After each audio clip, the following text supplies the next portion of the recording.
The story starts with our hero called Dagon being intimidated by classmate bullies. Our hero, tired of being bothered, tells them to stop, which caused the anger of one of the bullies, who grabbed our hero and gave him a bad beatdown. A bully's friend tells him to stop because the teacher is coming.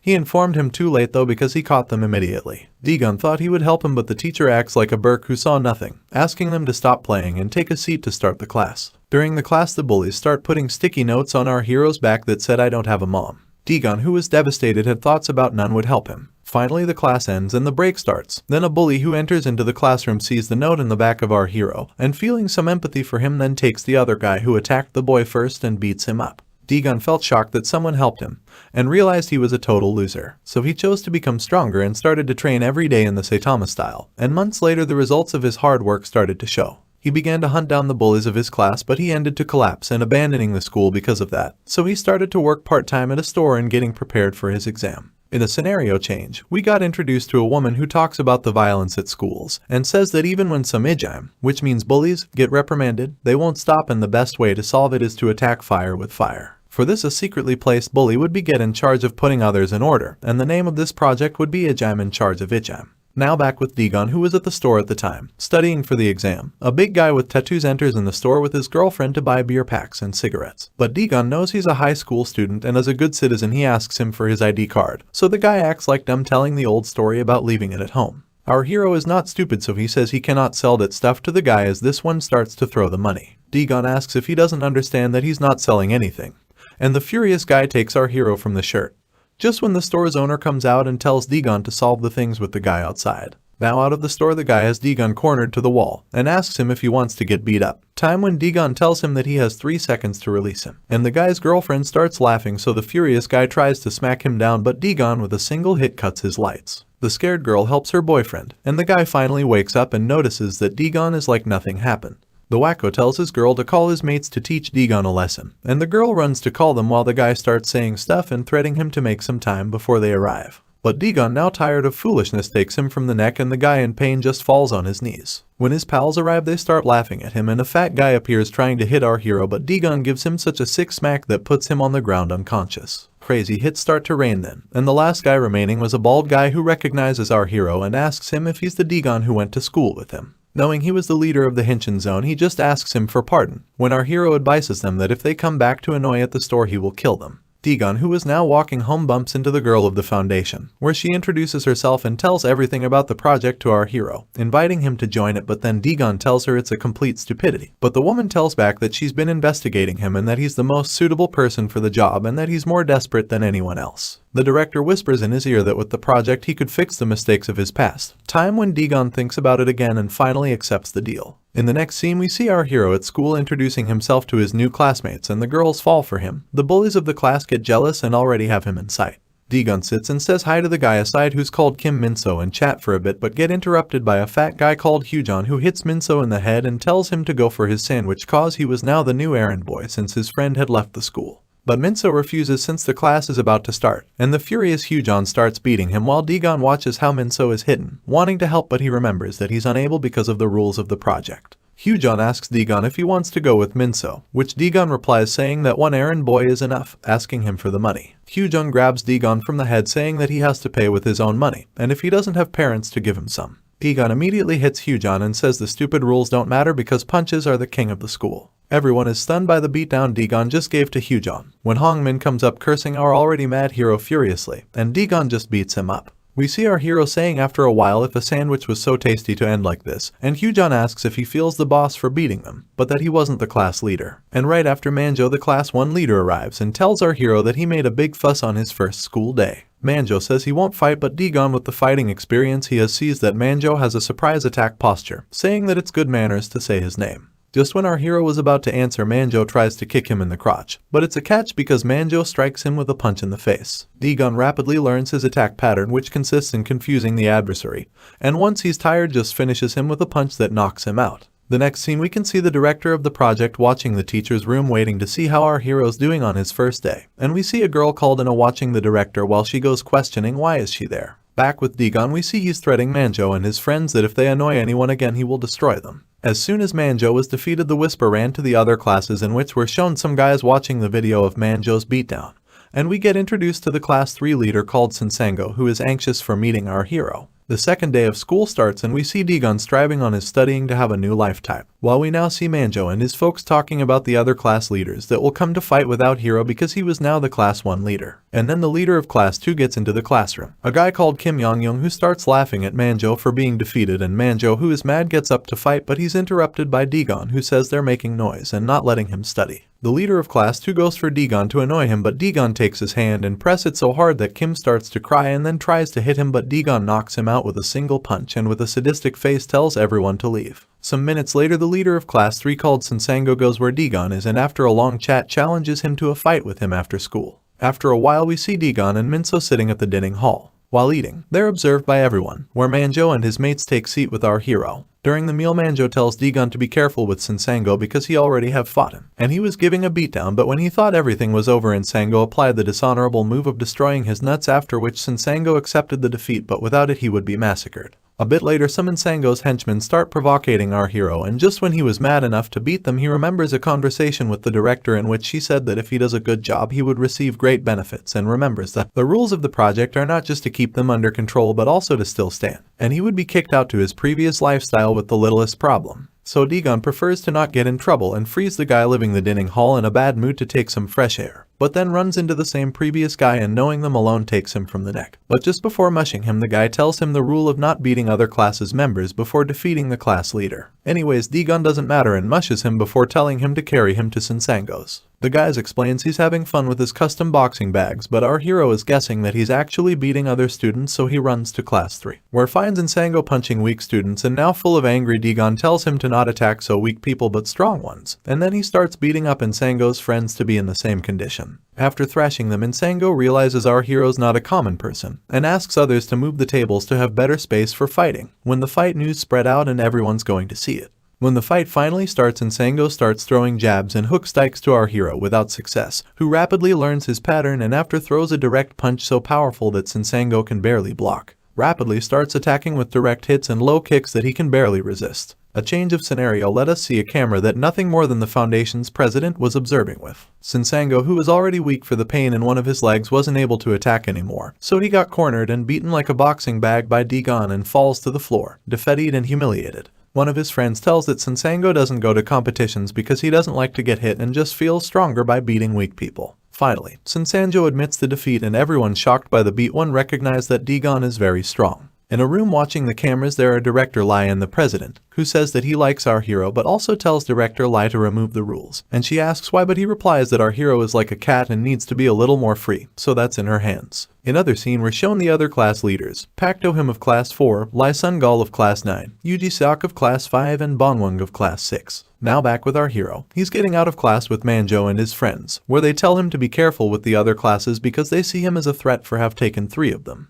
Digon takes it easy and gets into the car with Director Lai, and while they're leaving, Ina is asking to herself what's the relationship between them. Back into them. We see them talking and Director Lai is telling him that the project rules are being reduced. When they finally arrive, we see the house where Digon is going to live in and the credit card she gives to him for buying what he needs. In a change of scene we see that Director Lai surveils our hero 24/7 and the next day he gets reprimanded by the teacher for fighting, and Ina was close feeling curious about the relationship between the director and our hero, so she chooses to follow him after class. After another change we see Yuji Seok and Sussy where the subordinates of Sinsango enter asking for help about what to do without hero, saying that if he continues like this he will defeat everyone. Bongwon was there playing with his phone and now mad he gives them a hit in the face telling them he's going to take it when Yuji says he's right and Bomb says it's needed to manipulate others to take care of Digon. And this one was studying while being surveilled by Ina and a fat man, who finally leave cause they consider him a normal guy. Ina follows our hero like a stalker, and we see in scene the previous fat guy talking with Bongwon and telling them that if they defeat our hero they'll be the other class leaders. After leaving, the guys see it as a great opportunity and just realize that our hero was walking around.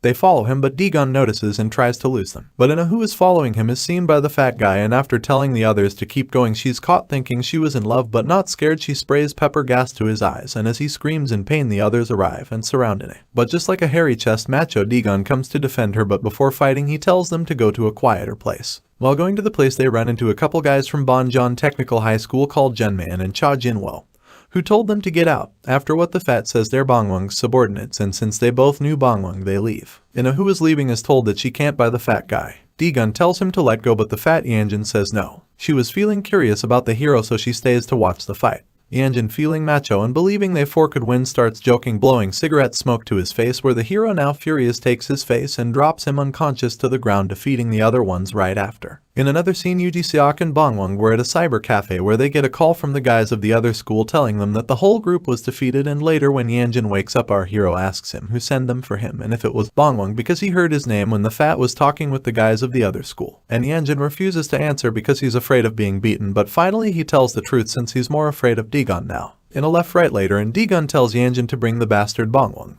The next day, D-Gun, tired of waiting, goes furious to Class 6 and takes Yanjin strongly from the arm when Sussy, the queen of Class 6, appears and asks him why does he come to disturb, to which D-Gun replies that it's not her business, and she smacks him in the face, causing his glasses to fall, and after seeing him without glasses she falls in love with him. In that moment, Bongwon appears, beating Yanjin and asking D-Gun what's the matter with him. Then our hero throws a punch but Yuji Seok stops him and tells him to calm down, to which D-Gun says it's because of the guys they sent to annoy him. Bongwon, as a coward, acts like innocent, punching Yanjin and telling D-Gun it was his idea and not of him. Bongwon asks if D-Gun has any evidence to accuse him, after what the hero prefers to leave. D-Gun spent all the class angry knowing it was actually Bongwon, but he couldn't do anything since he would get tagged as the bad guy, so he looks for a way to take revenge. In another scene, we see Bongwon beating down the guys of the first group and calling the people from the other school to solve the thing with D-Gun. In the last chapter, we saw Bongwon making a call to his friends from Bonjon School asking them to solve the issue with D-Gun, in which Juman accepts the deal and while talking get interrupted by Jinwo, who says he wants to be alone with the girl from the fight who is in A. Since Bongwon doesn't know her, he asks Yanjin, who says that she is innocent and has nothing to do with it.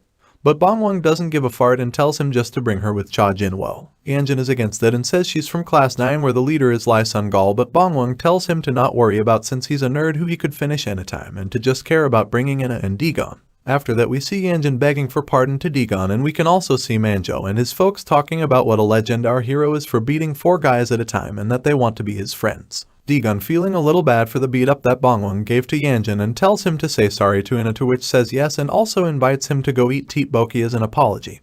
And the hero ends to accept. After a while, we see Yanjin saying sorry to Ina and inviting her to eat tteokbokki, but he asks why should she even go, and Yanjin replies that it's to apologize with her and D-Gun. When we see how Ina's friend called Ara comes out because she heard the name of D-Gun and accepts the invitation because she's obsessed with our hero. Ina says there's no need to go because it will be awkward, but Ara starts begging, so Ina ends up accepting. Changing the scene, we see Yanjin taking them to the place that Bongwon had established, which is a lonely street. D-Gun, now tired, asks him how's the restaurant called because everything's closed. Yanjin gets nervous not knowing what to answer. The guys from Bonjon School arrive right quick, and a furious D-Gun looks at Yanjin because he took them to a trap, where he excuses and says he couldn't do anything. The angry Ina shouts that at least he didn't have to involve Ara, who was innocent. The guys from Bonjon were watching the scene and noticed that Yanjin was on his knees and say that's why he could defeat 4 guys together. Jinwo tells them to not underestimate him because he's actually strong. And we see a huge guy called Jin Yunwan challenging our hero, to who D-Gun asks who the hell is talking to, and then gets noticed that Yunwan has a problem to focus his eyes. Anyways, he runs to attack D-Gun, but he applies a neck brace that ties him. Yun-Jan tells him to surrender, but he gets unconscious in seconds. D-Gun, angry, asks him if they thought he would free him if he surrendered, and says that they didn't care about involving innocent people and he would kill them for crossing the line. The other guys start laughing at him, asking if he's stupid since he just defeated one of them and there were 9 left to beat, so they surround our hero, and D-Gun, who was cornered, looks for a wall and tackles a guy, then gives his lights off and start attacking the others, who are consumed by fear watching how they're massacred. Jinwo tells to not worry since they win in number, but it's useless cause they get beat up anyways. D-Gun, who was exhausted, knew he had to finish that quick, and the only 2 remaining were Young Man and Jinwo, when they admit he's a monster but is a shame cause it's his end. And we see that more people from Bonjon School arrive with baseball bats, and when D-Gun thought he was lost, Minso comes out with Manjo and his friends to help him. D-Gun asks them how they knew about the place, then Minso says Yanjin told them about.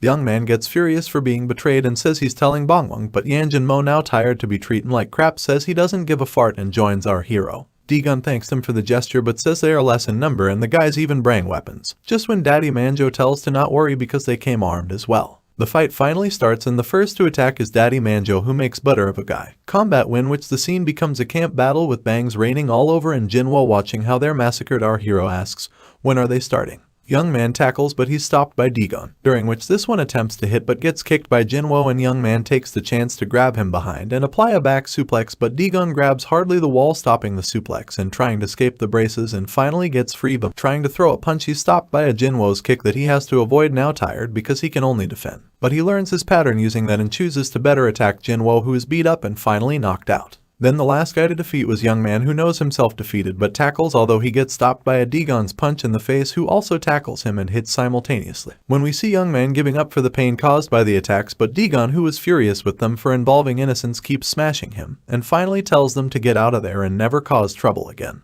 The fight ends and the tired Dagon thanks everyone for helping him and asks the girls if they are hurt. When Ara takes benefit and acts like hurt, then Dagon, like a Casanova, takes her back. When Ara blushes in nervousness and Dagon says sorry to them for getting them involved, but Ara says it was not his fault. Ina was angry and says it was caused by playing to bully and intimidating others, and asks if they think they're better people than the others since they are all the same for her. She leaves with Ara, and after some minutes we see Ina saying sorry to Ara for her behavior, cause she is grateful for the help but couldn't handle it. She says bye and leaves to visit her brother in the hospital, when we're told about why she acted like that to Dagon, and it's because her bro got into a coma by bullies. After a while we see Bongwon playing with his phone and getting cornered by Yanjinmo and his friend, who want to take revenge from Bong and kick the hell out of him, so he only could run, but then he stumbles and get trapped. Then Yanjin says he's going to pay for everything, so they hit him like a birthday pinata. The next day we see how the Bongwon beatdown video goes viral, and we see Yanjinmo as the new leader of Class 6, but the joy is short because Dagon arrives and congrats him for being the new boss, but offers two options: to fight like a boss and get smashed, or get a punch that finishes all quickly. After what chooses the second option, that is smarter, and gets a punch that leaves him fainted. And Dagon threats them all before leaving that if they bother anyone he's taking care of them. After some time we are told that Dagon has taken 4 classes now, where Manjo and his friends start congratulating him, telling to celebrate it at the cyber cafe, which the hero accepts since they helped him. In a different scene we see Yuji Seok worried about Bongwon for not going to school, when Sussy asks him why she worries if he didn't get into and didn't lose anything, so he has 2 options: not going for the first place or ally with the other leaders, and Yuji says it's a great idea and he will think about it.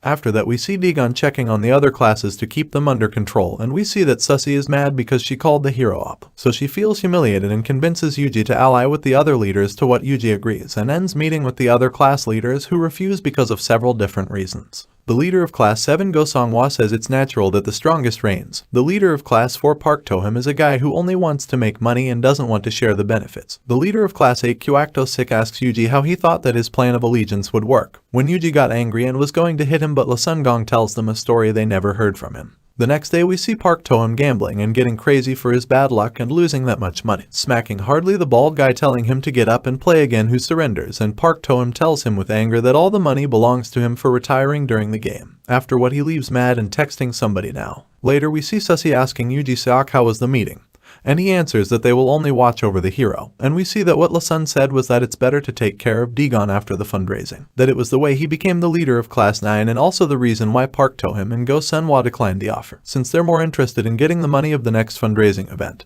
And Sussy gets angry for not succeeding at making them ally against our hero. We see Park Tohim in a park talking about ways to make money in the next fundraising, just when his folks tell him that if he wants to make more money he has to dominate as many classes as possible. When Park Tohim says like the genius he is that the best way is to defeat our hero. In that instant we see a couple fat guys who were Park Tohim and his pals' bosses, where they bow to them and Park congrats them because they're making lots in a business, to which the fat replies it's true but the situation is hard now. And we see the bald guy that was hit by Park who hired them to beat them up, and Park laughed asking if that was the big business where they just make a living beating others. Where the fat gets angry and throws a punch to Park's face, but he doesn't even move. We continue the last chapter where Park Tohim is hit by the fat guy, but he didn't even flinch and gives the fat guy a bashing that makes him fly to his mates, where he gets unconscious, towards which everyone is stunned and they friends ask him if he's crazy for doing that, and Park, who is a rebel, asks them why they bothered him, and tells the bald that if he has so much money to hire them he should better give it all to him. The fat's friends ask if he's down to die just for the money, and Park, who is a money lover, says that's correct. After what he starts thrashing the guys, overwhelming them quickly, and the bald, who was watching that massacre, starts running. Park Tohim, who is observing, gets to chase him, but the fat woke up and after getting a baseball bat starts hitting Park, and gets bumped, but it doesn't last because Park's friends push him, and then Tohim gives him a punch that knocks him out. Park Tohim, now calmed, realizes that the bald now ran away. His friends ask if he's okay, but Park replies that it was nothing. Changing the scene, we see Dagon at school with Manjo, where Manjo asks if he came to school to study or if he actually came with the purpose of getting money from the fundraising. Degon asks what the hell is he talking about because he doesn't know anything about, and the ex-leader of Class 2 arrives and explains that the funds raised for each student are just a mask for the protection fees the students give to the leader for protection against other bullies, and the more classes he demands, the more money he will get. Manjo thanks him for the explanation but asks why did he come, and the guy just says he came with the purpose of sharing the money with Daddy Degon and he's giving him his strength. The furious Degon tells him to get out, and as the dude he is, he chooses to remove the fees, but everyone says he's not able to do that since some classes pay to the second grade students who also pay to the third grade ones, and if he do this, the whole school will be his enemy. But as any hairy chest macho, he says there's no problem, and Jinmo arrives to tell someone is looking for him. Then we see Degon walking with Jinmo to the place, but Degon, who doesn't trust Yajin yet, asks if it's another trap. But as we know now, Jinmo considers the hero a friend and says he wouldn't do that to him, and we see that the one who was looking for him was Sussy, and the angry Degon decides to punch Jinmo. Sussy tells to let him go cause he didn't do anything wrong. But Degon refuses since he can do what he wants when Jinmo is the leader of Class 6. The hero takes Jinmo of the hand, but Sussy, who hates to be disobeyed, does the same. Just when we get into another scene where some guys are with the leader of second year of the middle road group called Wang Heok, who is about to beat them up for not paying him. And we see it is right Yagan telling them that's why they have to pay on time. Park Toem, who is with them, is impressed by the force of Wang Heok and the amount of money he receives, and we see them anxious for taking Degon's classes and making more money. Wang Heok tells him that working so hard doesn't have any goods and recommends him to find his path, and Park Toem says his plan is to domain as most classes as possible by defeating our hero. Wang Heok tells him it's good and to not delay that combat anymore. Back into Degon and Sussy, who were outside fighting for having Jinmo, where we see Jinmo enjoying the moment, who doesn't enjoy much because Sussy notices his perverted face and smacks him down, telling him to get out of her sight. Then Sussy takes advantage and takes Degon from the shirt, cornering him against the wall. Degon, who is tired, tells her to free him and to not waste his time. But Sussy, who is melting for the hero, tells him with an ashamed face that it was an accident to call him Appa last time. Degon, who is slow at catching hits, thinks the one she was calling Appa was her big brother of the other class, and Sussy, ashamed, asks if he's that arrogant because of his beauty. Degon, tired of this, takes her from the hands, and Sussy says she's telling her brother, to what Degon replies there's no problem, inviting her to call him now. Then we see how Wang Heok arrives with Park Toem, and Wang recognizes Sussy as Baek So-juk's little sister and tells them to make those vulgarities somewhere else. Funny context because Wang Heok thinks that for the way Sussy is taken by hands and the perverted expression she has. Tired of the situation, Degon asks what the hell is he talking about and calls him bald. Wang Heok hates to be called like that, and Degon has a flashback with his boss and says sorry for what he said, because his boss at the store also had hair loss and that's why he apologizes, when stupid Park Toem starts laughing. Yagan, watching Wang Heok about to lose control, tells our hero to better get out. Wang Heok, who is about to explode, also tells him to, but Degon, who is a rebel, refuses, saying he arrived first and tells them to go. Sussy saw that Wang Heok was about to start a fight and calls her brother, who is a big fish at school where everyone respects him, and Yagan with his cold brain says it's enough, and then we see Sussy and Degon leaving. Park Toem is fascinated of the way Degon challenged Wang Heok and cannot wait anymore to attack. He rapidly goes for Degon, who notices that and takes Sussy aside to protect her from the hit and start dodging all the strikes by Park since Sussy was there and could get hurt. Yagan gets worried about being involved with hitting Sussy, the Baek So-juk's sister, and takes her to a safe place. Degon, free of taking care of her, starts throwing multiple attacks to Park Toem until dropping him down. Toem recognizes he's ridiculously strong, but his arm is still in pain for the fight with the fat guys. Degon, who is getting warm, starts taking his jacket off and saying that he would better be okay of his arm because the actual fight is starting. Hey guys, if you like this video, please give a thumbs up, share it, and subscribe so that I can keep bringing content to y'all.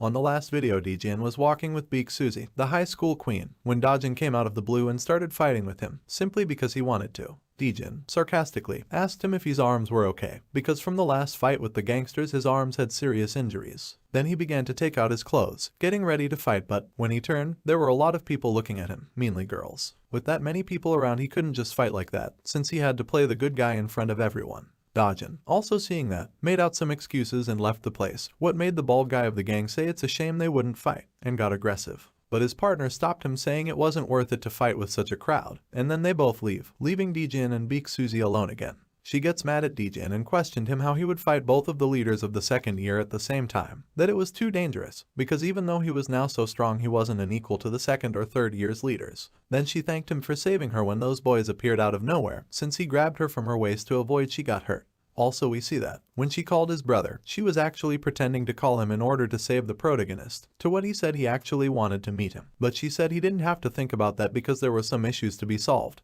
like the first year guy's issue, who made an alliance to catch him. She leaves thinking about how imprudent he was, not because she was worried though. The protagonist, on the other hand, couldn't understand what was her deal. She would threaten him and then, suddenly, she was worried for him. The scene goes to the 4 classroom and we see Dojin was looking for our nerd.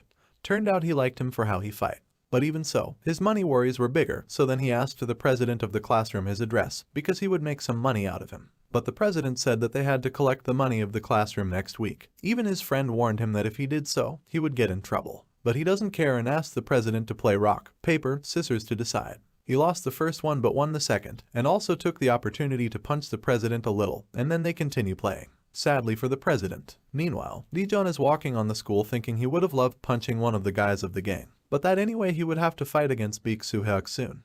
Baek Susie's brother. And not only that, Park Dojin isn't a normal person. He managed to bear the protagonist's punch pretty good. Now at night we see the rich nerd calling the gangs because they promised him they would take care of Dojin. But nothing has happened until now, and while he was around he wouldn't even be able to go to school. The only solution would be to find someone good enough to take care of him, and who could that person be? Of course, the protagonist. He plans to give some good money to him so he can take care of Dojin. But then someone unexpectedly appears, Dojin. He took that nerd's head and put it against a grid and asked how fun it was to run away. At the next day, on the first classroom, Minho is teaching his colleagues some math formulas and, on the other hand, Daejeon is losing against his friend on an English quiz. The girl that was there even gives him some clues about the answer, telling the protagonist is the place where he promised to do jujutsu with her. It turns out the word was bed. Anyway, Park Dojin comes out of nowhere to the room, planning to have a little conversation with the protagonist. But before that, he needed a chair, so he sent the fatty guy away. Of course he wouldn't want to go, so he stands against him and Dojin offers him to play rock, paper and scissors to decide who would have the seat. The fat guy lost and, while he was getting ready to leave, he received a punch from Dojin, ending up on the floor. Daejeon didn't like that but he couldn't fight because they're on the classroom. Since Dojin wasn't there to fight against him anyway, they started talking. He was there to play a game. He wanted to put some conditions to the next fight they'll have. Meanwhile, we see one of the bald guys of the gang is talking with Sunghwa. They were talking about using an abandoned auditorium for an event that will happen soon. His colleague then asked about Daejeon abilities, to what he answers he's very good since, when he fought against him, he was pretty much humiliated. They weren't equals. But that even so, it seemed like he wanted to hide those abilities, since he was never with his guard up. They compared him to Dojin that, on the other hand, has a special ability, his flexibility and elasticity. Thanks to that he has a great resistance, so big he's even used to jump from the second floor. He can avoid most of the damage he receives, instinctively, which is almost a gift, what explains why he didn't pass out when Daejeon punched him. But he continues saying that, even though he has those abilities, his imprudent personality and bad emotional control can be detrimental to him. So, to believe Dojin could win on a fight is pretty much a bet. But it has to be considered he hasn't any technique to fight, even so he has a very good physical strength. Is then possible for someone like him to lose? Of course it is. It is yet to be seen if he can resist a fight against our protagonist, or not. Back with the protagonist and Dojin, who's addicted to gambling, offered to play a game to decide a condition for their next fight. The game would be based on flipping a coin on a slap, and the protagonist wins being great at it.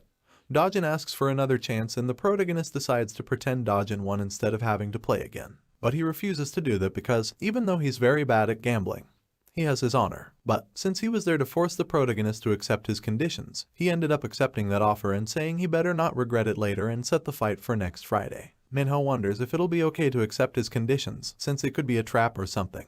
But Daejeon says that he should actually be grateful to him because he prepared a place for them to fight and all. Even so, he insists that it's weird to fight in front of the whole second year, that there must be some trap behind it, for sure. Then, while Dojin was getting out, the rich nerd takes the opportunity and comes into the room looking for someone called Kim Dekwon. Yes, he didn't even know the protagonist's name. The girl that was there with the protagonist corrected him saying his name was Daejeon and then he asks him to please free him of Dojin. And that Daejeon would do anyway, but that wasn't it. He didn't only want him to beat him up but also to lose against him. Yep, it turns out Dojin had a motivation to win that battle. He made a betting chart for the fight between them. But that's not the only reason. The last night, while Dojin was punching him, he asked how much he paid for the gangs to get rid of him, and since it was a very high one, Dojin decided to go there with the nerd to ask for the money since they didn't fulfill their part of the deal. But there wasn't anyone there, so instead of taking their money, Dojin resolves to take the rich nerd money to bet it on the battle so he could win and make a lot of money out of it. That's why he wants Daejeon to lose. If he doesn't, he'll lose a lot. But what will Daejeon win? Some people there got aggressive when they saw the nerd wanted him to do all that for nothing, so he asks him to teach him English on exchange. But how is he going to lose without being beaten up? That's the issue. Later we see the nerd and the protagonist practicing English. This one gives him an idea to bet it on the battle just like Dojin did, but he doesn't have money to do such a thing. But then, on a weird coincidence, they run into a moneylender, so the solution to his problem was now there. The scene changes and we're now on a park where Dodgen is talking with his friends. Now that he had all that money, he could go back to his inversion. But there's an issue. He didn't only took some money from the nerd and also the moneylender, he also broke the school's rules, taking the money sooner than he should. His friends were worried about him for this, but he said that with higher risks, higher rewards. On the other hand, we see Dojin is in front of the moneylender's door but no one answered. When he was about to leave, a guy appeared asking if he wanted to ask for some money and how much he needed. Also, he asked his age. The protagonist got nervous and didn't know what to say, so the guy started to suspect. Feeling uncomfortable, he made out an excuse saying he had to take his clothes out of the clothesline. But the man wasn't a fool and wondered why was he worrying about the clothes if it wasn't even raining that day. The protagonist answered he would just leave anyway, but the man took him from behind and said he wasn't over yet and asked to what gang he belonged. The protagonist twisted his hand and said he just wanted to leave, and when he let him go, but the man took an astray and prepared to attack him. But the protagonist was as fool as strong and beat him up until he passed out. He took the opportunity to take a look to the documents that were there. He found a paper with the name of the bald of the gang and planned to take that page when he saw a photo there of the school's director. Then he heard some voices outside, so he decided to leave the place, but when he got to the door, he faced them. Those men asked who is he, and he answered he was there to talk to that man, but when he arrived he was sleeping and then he left. But of course he wouldn't believe that. When they tried to awake the men, he didn't even move an eye, so they went after the protagonist, who ran away as fast as possible until he got at a park where he decided to rest. Then he realized the stupid thing he had done, since his excuse was terrible and of course it wouldn't work. Then he takes his phone to see what the date of the fight was and realizes it'll be in only 2 days. Finally, the day of the battle arrived. Dojin is ready to give it all, with his arm fully healed now and trusted, saying the punches of the protagonist weren't nothing.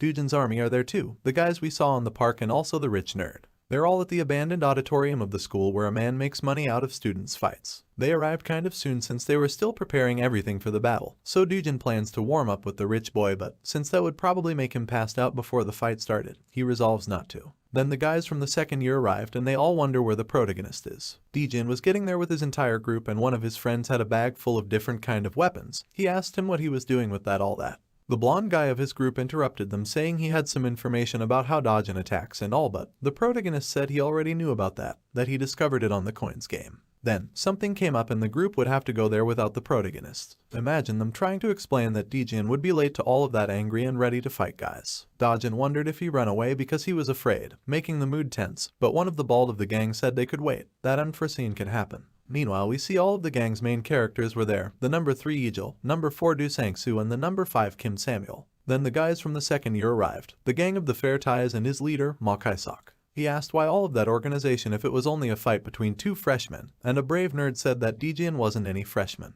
After a while, everyone was pissed because of the protagonist's delay, mainly Dojin, who was losing money, so he gets furious, saying if he doesn't come soon he'll destroy everyone from his group. Some others guys were getting impatient too, so they asked Minho to fight with Dojin to entertain them on the meantime. The protagonist's group is surprised by this, but Minho ended up accepting.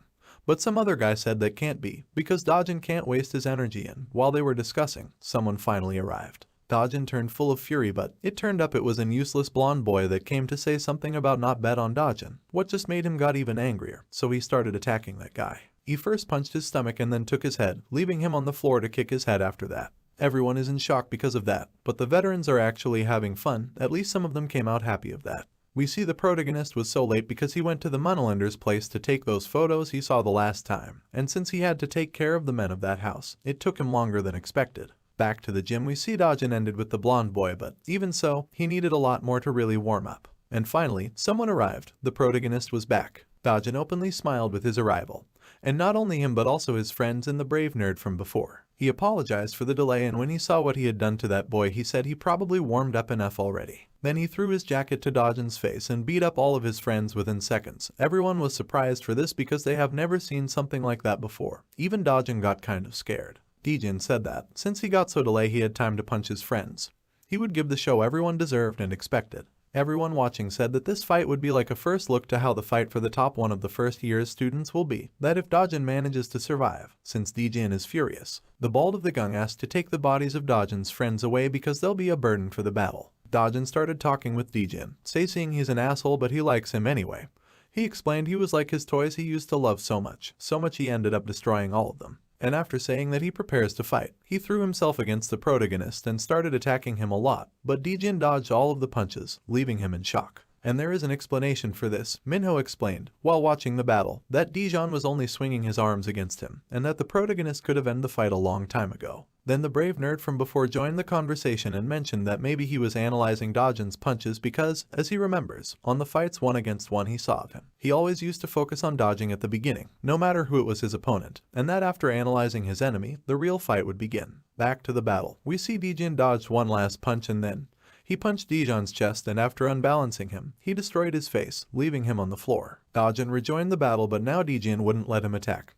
He unbalanced him and punched his face again. Dijon could barely keep attacking, but even so, he kept trying. The audience is amazed for what they're watching, and one of them said that, if they kept going like that, their fight would end soon, but Dijon wouldn't give up so easily. Dijon's resistance was good, but even if Dijon didn't have the chance to warm up before, now he was, so if he could do all that without the warm up, now would be Dijon's end. Dijon prepares to attack, but he's been already analyzed by his enemy, to what his movements were easy to figure out. Dijon doesn't know what's truly important, and as long as he loses his energy on the wrong things, the result will be always the same. Dijon started receiving punches, one after another, with no chances to get away from them. Everyone watching wonders if the battle was supposed to be so heavy like that. They didn't complain about it though. Meanwhile, the brave nerd wonders if that's all Dijon can do, and Minho, on the other hand, asks his partner if he remembers what Dijon said about analyzing Dijon on the coins game. He says he understood what that meant and that, seeing Dijon fighting now, it made sense. He's extremely strong, so when he hit the table the 4 coins fly, having 50% chances of turning them around, and that actually works. Until some point. That's because, on that game of the coin, not only the luck matters, but also the abilities with the look and controlling force. This explained what Dijon lost on that game, because he only uses his instincts, punching with ignorance. And that's happening on the battle. Dijon's using his instincts to fight.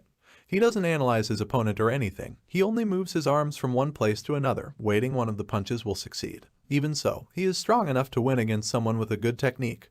But not here. Dijon knows exactly where the coins are, and he hits the table on the right place to rise them up. With the right look and the right force, Dijon is destroying Dijon. How Dijon got these abilities? We will finally discover the font of his power, the story of this past. That guy he once saved. He was who taught him the coins game, since this was the base for fighting.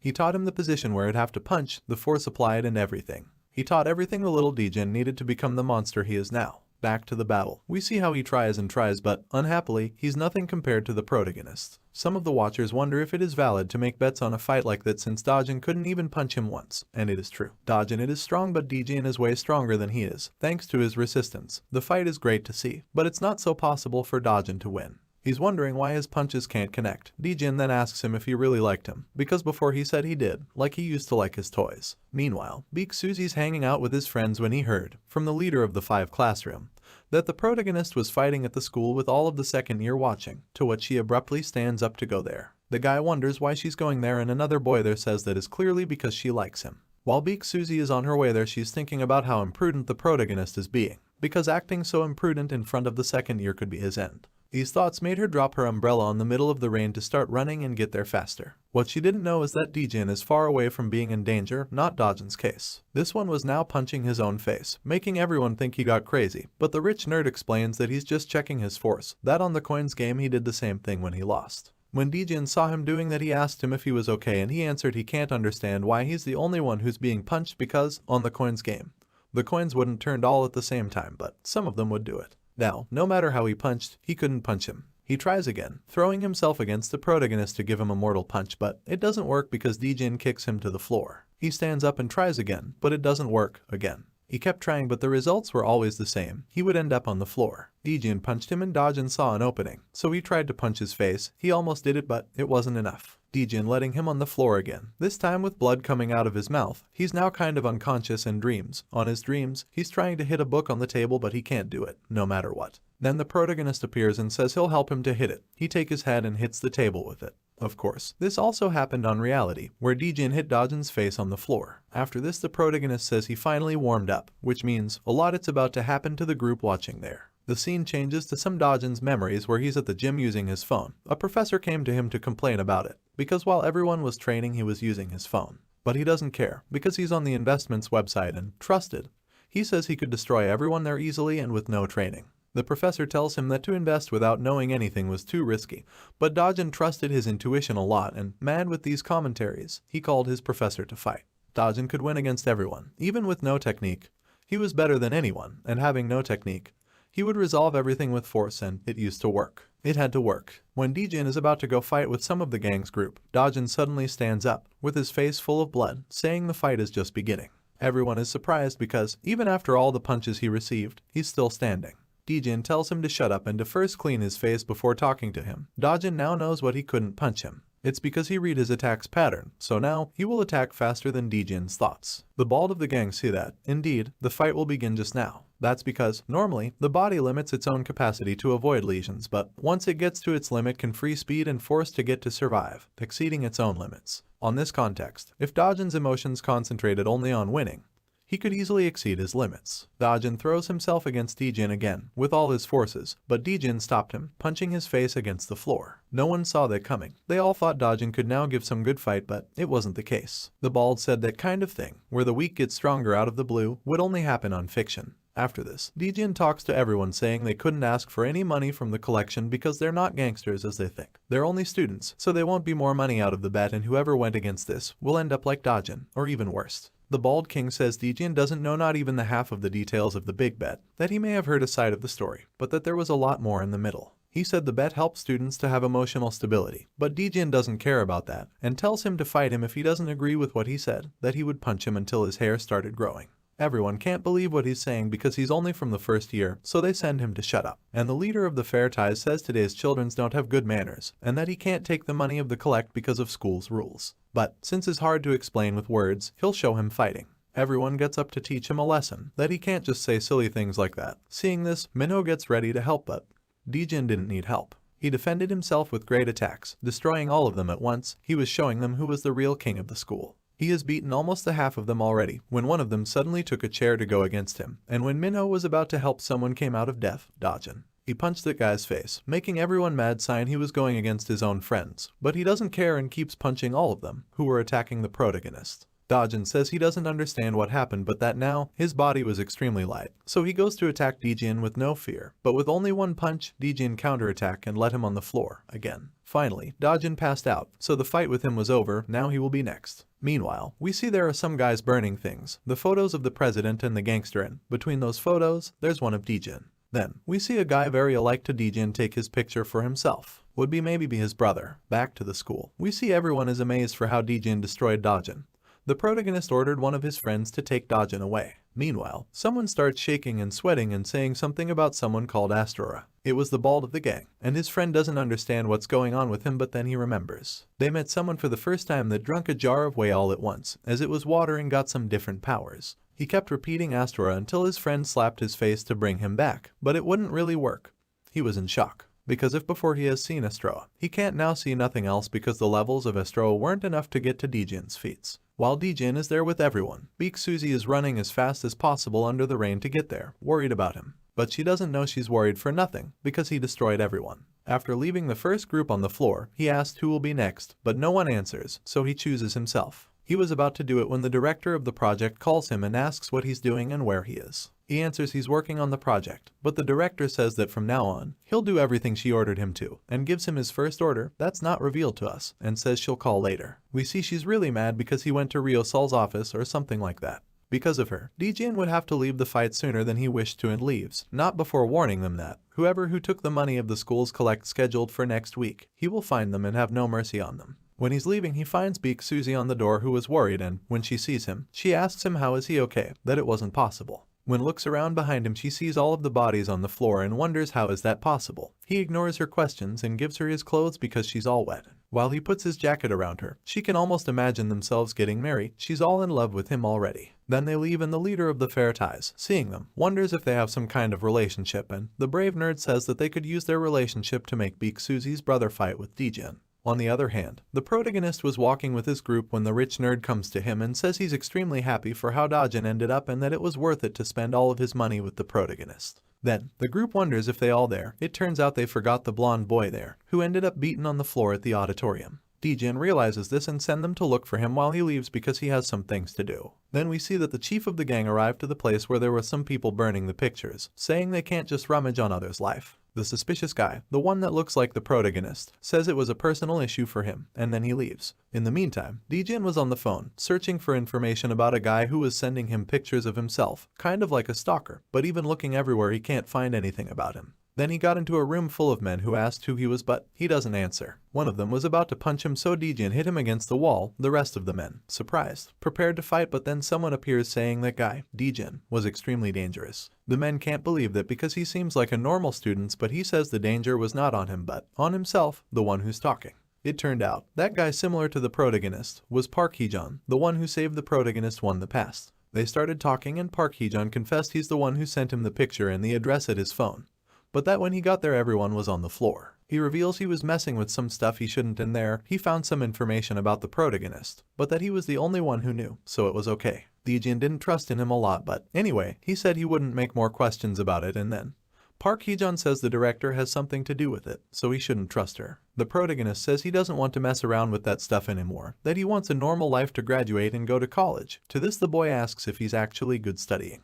With this questions, Dijin gets mad and says he doesn't want to see him in front of him ever again, and says he'll win against that guy, the fat one, on the English quiz. But still, a doubt stayed on his mind. Hee-jun said he deleted all of the information about him, but how did he know about the director? At the next day, Dijin met his group of friends and Minho awaited him with a present, a pen. Dijin says he'll study a lot with it, but he says it is a weapon, not a real pen. Then they all go to play some baseball and the protagonist wonders if Minho is good at it, and it turned out he was. Dijin is impressed by his abilities and Minho says it's all thanks to an ability he created himself. Very simple theory. You don't have to work so hard, you just have to cross-eye it. Dijin asks why and he says he just has to try it, and he'll see, and explains that when you cross-eye you can see the same thing twice and that it can be applied to baseball. He can see two balls, so the chances to hit increases twice as well. On the other hand, his fat friend starts hitting the ball first with his stomach and then with his arm, explaining he's testing his resistance. Some girls that were there too, crazy for the protagonist, were planning to ask for Dijin's number, but they're interrupted when some boys get there, looking for some problems.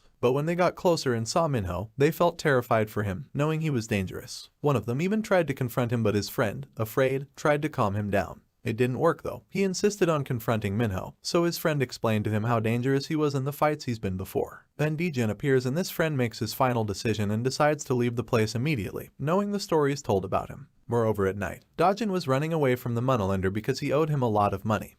He was saying he'll pay, but they wouldn't believe him anymore. Even so, when he punches one of them and they see his strength, they get kind of scared. But then Hee-jun appears, only by perceiving he had the same attitude as the protagonist. Dajin realizes what awaits him. After being beat up, he's threatened. Since he didn't have any money, he'll use his body as payment. Dajin was never seen again at school, and this made the nerd's life very peaceful. However, another bully would appear to mess with them. To this, Dijin gave a mission to the rich nerd. He would have to find who that bully was, so he gathered all the other nerds that were victims on a meeting they called the Bullying Violence Committee. There, all the nerds save for Dijin would investigate this new bully, and whoever there who said a word against the protagonist was censured because, for them, he was the way of light on the middle of the storm. Unhappily, not all of the nerds could be a part of the meeting. The 7 and 8 classroom couldn't go because they had to train after their classes, and the 9 classroom, well, they didn't suffer bullying, maybe because their chief was the brave nerd. Anyway, it's a relief the school is being so structured and peaceful like this, making the rich nerd feels good about it. At the next day, we see that on the 9 classroom there's a guy disturbing the rest of the class. Some guys gently asked him to stop, but he would just mock them because for him, they were useless and stupid. Then the nosy known girl comes to scene, complaining at him for ruining the study mood, what makes the guy furious, and he starts getting aggressive. But the brave nerd arrives and we understand now why the 9 classroom has no bullies. He took him to a lonely place and started beating him, saying he couldn't act like that on his classroom. After resolving that problem, he makes a call to meet the last 3 remaining witches, he and 2 other leaders of the first year. First, Quack Du-shik, who had some theories about Dijin. He couldn't believe the protagonist thought he was so strong he could beat up the second-year students and even to catch whoever who took the money's collect of the school. On the other hand, Jae-seok can only listen, not being able to imagine Dijin's situation that's being talked around the entire school. However, the brave nerd confirms how strong he is, but that he overpassed the limits, saying they couldn't take the collect's money, making the entire school his enemy. Jae-seok they could think about him later, but that the issue now was think of a way to take the money without him knowing. Quack Du-shik asks him if he's afraid of him or what, and the brave nerd says he is afraid, but that he already organized everything, and that the problem with that freshman will be solved before the collect. That he messed with something he shouldn't, the protection's money, and because he broke the school's rules, he'll get what he deserves, his destruction. Going back to what really matters, Dijin. He sent the rich nerd to have an eye on the 7 and 8 classrooms because even if they don't showed up on the meeting, bullying could be there too. While they're talking, Beak Susie comes to them to give back Dijin's jacket and explains she cleaned because she stained it with makeup. Dijin's friend that was there, the one of his classroom, asks how she did that if the jacket was on her body. Beak Susie, not wanting to explain, gets mad with that comment and they both start staring at each other. Leaving that aside, Minho appears and asks Dijin if he's really going to punch whoever who takes the collect's money because, if it is, that would easily climb out the third year, making things harder. But he thinks that's how it's better, since he has to take care of the situation as soon as possible to live a normal life again at the school. At the second year classroom, we're introduced to a blonde guy called Cha Yeonwoo, who's trying some filters on the phone and saying he wanted to be an idol, and there are also some girls doing some TikTok dances. Kwak Do-shik shows up looking for the president of the room, asking if he already collected the money, but this one asked if they were supposed to do it so soon. To this, Kwak Do-shik said that even though some classrooms didn't collect the money, that didn't apply to his classroom, and asked if he wanted him to loose. The president, seeing the situation, automatically starts saying that it's not that, but it's interrupted by the chief, who throws a coke on him, sending him to collect the money for tomorrow and to send it to him.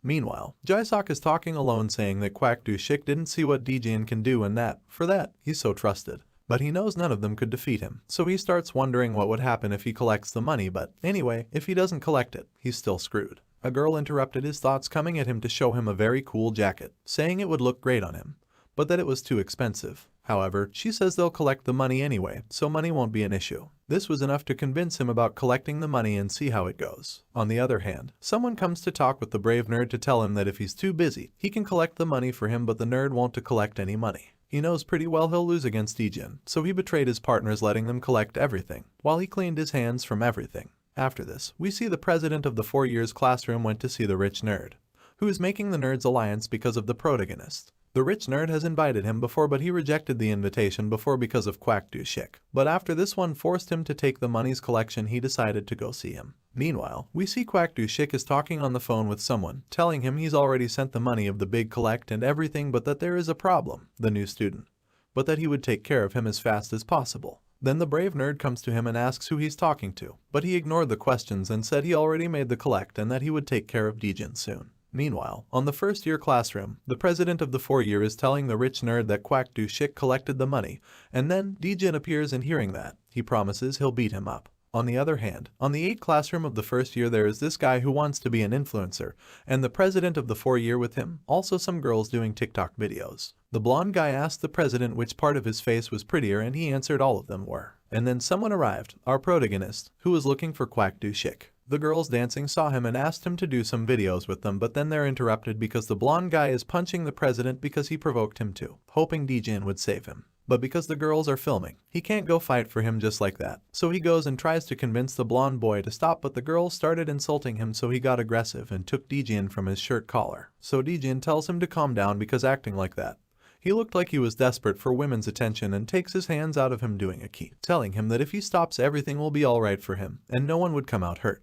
But when he heard the girl saying he was fragile and a poor boy, he spit at the protagonist, but he dodged it and ended up on the girl's shirt, which let his phone fall on the floor. Dijin took the opportunity, since there were no cameras to film him, he started punching him like he deserved it. And then the one the protagonist has been looking for joined the scene, Kwak Do-shik, asking why he was punching him like that on his classroom. Dijin sees him and asks if he is Kwak Do-shik, but he ignores the question, asking him, again, what he's doing there. He said he had an offer for him. Meanwhile, the rich nerd received an unexpected visit, the brave nerd, who was there because he heard it was a place where people who suffered bullying gathered, and asked to be a part of it. He doesn't really want him there, but since he knows he could beat him up within seconds, he accepts him. Back to the protagonist. He's on the classroom saying that he would give him another chance to give back the collect's money, and also that, since he did TikTok videos, it was better for him to accept his nice request. But even if he wanted to give the money back, he couldn't, because he spent all of it already. Dijin, even so, gives him the chance to save himself by gathering all the money for tomorrow, and then he leaves the room. But Kwak Do-shik wouldn't let him. From his back, he attacked him and the protagonist managed to dodge it, but he took an opening to kick him, what the protagonist could barely defend himself. He kept attacking, throwing his arm against his face, but Dijin dodged it, of course. But that wasn't it. He then tries to kick his face, but he failed. For little, he's definitely not a normal guy. He keeps fighting him, kick after kick, what Dijin finds interesting because this is the funniest fight he had until now. But there is a problem. The girls are filming, and he has to avoid the camera's angle so they won't film him while he dodges the attacks. But at least he gets to use him as a barrier to hide himself from the cameras. So while the girls are trying to film him with no success, Kwak is trying to punch him, having the same results as them. Then, Dijin takes an opportunity and punches the blonde boy, throwing him against the girls so they can't film him. Now he just has to fight against Quack, and since he needs to take care of that cute face, he decided to only hurt his body, hitting his costs and stomach, leaving him with no R. This was the last warning. He has until tomorrow to give back all the collect's money, and if he didn't, he wouldn't have mercy on his face and artist's career anymore. Everyone is amazed, seeing the protagonist is above the expectations. Now he just has to find Jae-sok, who's using the jacket he bought with the collect's money, charming the girl who recommended him to buy it. Then he receives the news about Quack Du-shik and gets extremely scared because of that, since he knows Dijin is now looking for him. Back with the nerds, we see the brave nerd is talking with the rich one about the future of the group, since he wants to become the leader of it. But he won't let him so easily since Dijin himself gave him that position. But with some simple threats he ended up giving him his position. Now in the 5th classroom, Jae-sok is making some excuses to go home because he's afraid of the protagonist. But when he opens the door he runs into Dijin, who tells him the lessons aren't over yet. Since he didn't want to be ashamed in front of the girl he likes, he asks Dijin to resolve the problem somewhere else, where they were alone, to talk in peace. And while they're walking he plans to attack him by surprise because maybe that would help him win, even if he was so strong. But realizing that wouldn't work against such a strong boy, he decides to give up and says to Dijin he would do whatever he wanted to. The first year issues were now solved. Now he has to go to the 7th classroom where the sport guys are, and the 9th where is the brave nerd. The biggest problem will be to find out who he has to fight because on the first years was easy. But if he went to the 2nd year asking if they collected the money they could say they did, or they could lie, fooling him. It would be easier if someone appeared to share the information with him, but who could that be? Meanwhile, we see the brave nerd is about to leave when suddenly Quack got inside the room, abruptly and furious with the nerd, asking him what he has done. But he's calm and answered that if he kept talking so aggressively things will get complicated. But he doesn't care. The only thing he cares about is to know why he didn't do his part of their agreement. Then, Jae-sok also appears, to what the brave nerd asks if they're together or if they will be beaten by him separately. Quack lost his mind. He would never forget him for his treason, so he throws himself at him but when he's about to punch him, he receives a kick that leaves him on the floor. Even Jae-sok gets surprised for this but, before he could do anything, he receives his reward as well. He tries to counterattack but the brave nerd took his arm and put him on the floor. Then he kicked Quack out of the room, only to take him from his head back to it, and to keep punching him. Meanwhile, at the gym, some illegal activities are having place. Students fights. Back to the 9th classroom. We see both Quack and Jae-sok were totally defeated and that the brave nerd says he'll make of Dijin the leader of the school. Sooner that day, Dijin was going home when he realizes someone was following him. But since it was someone short, it wouldn't be a big problem for him. He plans a trap for him and when this person got to a dead-end street he saw Dijin had disappeared. But he was actually behind him. It turned out it was the girl from his classroom. He asks her why was she following him and she answered that she saw someone very suspicious following him so, worried, she followed to see who it was. But at some point that person disappeared and she kept behind him. He still didn't understand why she kept following him, and she made some excuses about wanting to thank him for saving her and more things like that. So he tells her that, if she wants to tell him something, she just has to send her a message, and gives her his number. Also, since it's getting dark, he offers to take her home. At night and at home, Dijin questioned the times he's been followed because, even if most of the time were children, when Park Heejun or the agency of his new job followed him, he didn't notice. They were outside his perception. Or when someone took a picture of him, he hadn't realized so, it would be complicated if things continue like that. Also, he still didn't know why Park Heejun came to him but, surely, the reason it's related to the director of the school. Maybe trusting him isn't an option, so there's something he has to do, something related to the brave nerd. Now the problems aren't only inside the school, but also out of it. At the next day he thinks about the brave nerd, because the girl he took home yesterday told him since he got to her classroom, the bullying disappeared. So maybe he wasn't so bad as he imagined, and also he has a lot to do so he can't waste his time with little things. And then the brave nerd comes to the room where he was to tell him that, thanks to him, he could stop collecting the money, something he wanted a lot time ago. And that now he was there everything was simpler, so he wanted to help him to destroy the bullies of the school. Dijin trusted him but then the rich nerd arrived, who didn't trust him at all. He tried to convince Dijin that it wasn't a good idea, but this one said that he had his doubts before but it was okay. After this, the brave nerd asked for a meeting with all of Dijin's friends to tell them he would take care of the bullies and Minho asked why he was on charge of that. But Dijin interrupted him saying he put it on charge because he can be a good ally in every situation. He could help them better than anyone because he knew a lot of bullies. He had his contacts and also, he knew how the flow of money worked and go they have to catch. Because it doesn't matter, the nerd explains, how good your weapon is if you don't have a good look. So if Dijin has the weapon, he will be his eyes. The plan ends up with Baek Soo-hyuk of the 3rd year, Baek Suzi's brother. He's who makes the money works but, for some reason, he and another guy from the 3rd year are absent for the moment. So they decide to go for the plan B, to destroy the 2nd years. If they can stop the collect of the 2nd year, the 3rd year will be also affected. But before that, there's a very important thing to resolve on the 1st year, Koo Seong-hwa of the 7th class. Even if he didn't collect the money, he has to be defeated. It can seem like he doesn't good any bad, but he has a big obsession with power, what made him a demon. He made of the sport club a way to satisfy his own wishes, making students fight against each other, and that's because he wants information to analyze every detail of a battle, to use it for his formation. That's why, maybe, he can come after Dijin sooner or later, since on his last fight he overpassed any ability of a normal student, so Dijin will be perfect for him to get information to refine his knowledge. Meanwhile, we see Ku Xiangwo is forcing a guy to finish the battle, even though he's too exhausted to continue, saying if he doesn't overpass his limits he would never get better. If you want to achieve something, you'll have to go beyond your limits. When the meeting of Dijin's was over, his friends were walking and the blonde guy said he still didn't like having the brave nerd as a boss, because he was very weird. Minho tries to calm his worries but he won't like him anyway. At night, we see someone is visiting Max Xiok, the chief of the gang. It turns out it was the brave nerd who visited him. Max Xiok says he wanted to hire Beak Soyuk but he couldn't, because he was absent, and then he asks how the plans are going. The nerd answers they're going great and that soon he'll give the signal, because a storm will come soon, and they need to be prepared for it. On the other side of the city, we see Beak Suzy is talking on the phone with his brother, complaining because he's always absent lately. He says he let her some money on the table and when she took it she wonders where is all that money coming from, worried. At the next day at the gym, the students were fighting as usual, and they're getting better and better. The Chief Ku is saying that even though they're getting better, they were normal students so they wouldn't improve more, and then he sends all of them to stop. They will now participate of a special study. Later, they all gathered on a construction place. None of them knew what was happening, but they knew if Ku Xiangwo was behind it. There was probably a very important motive. Some people that were there watching sent a message to the new assessor of Dijin, the brave nerd, saying there was a crazy guy over the constructions. On another place close to there was having place a meeting of the Fair Ties gang with the brave nerd who, after receiving the message, had to leave it.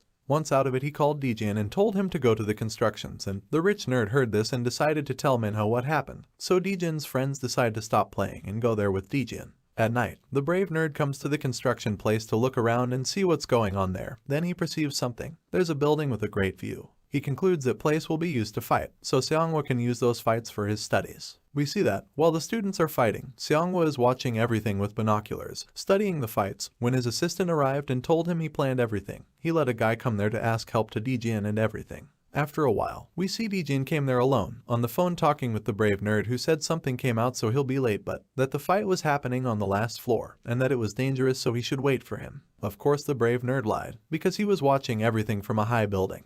He suspected everything was planned by Xiangwo so Dijin could fight with one of the students, and on that way he could improve his studies. Dijin finally got to the floor where the fight was happening and said they chose a good place to fight, since he liked places like that. They asked how he got there but he says that's unimportant, that he wants to know where Xiangwo is but if they don't want to tell him it's fine.